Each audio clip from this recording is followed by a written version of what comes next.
Ladies and gentlemen, Henry Fonda. I've always been an admirer of Franklin D. Roosevelt. So I was especially interested recently when I saw a movie of FDR as a young man. His fight against polio. His courage, his endurance, his will to live. It was an experience that history says had a deep influence on the leadership he gave our country as president. At a time when our country was hurt and stricken, when we all needed courage and endurance.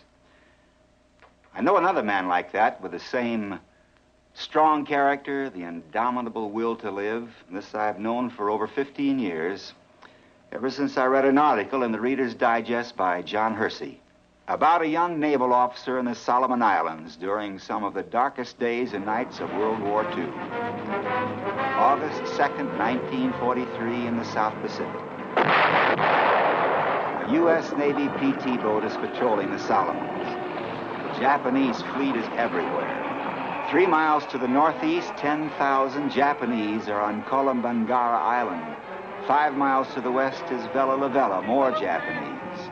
1 mile south, the Japanese camp on Gizo. The PT boat is cruising quietly. At the wheel is her captain, Navy Lieutenant John F. Kennedy.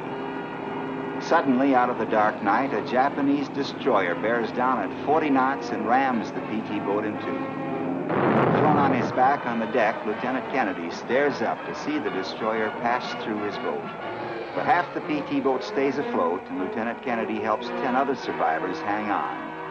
Eventually, they leave the sinking hulk and swim for a small island 3 miles southwest. One man has been badly injured.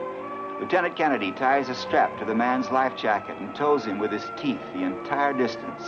It takes 5 hours to swim it. Lost for 9 days in enemy territory,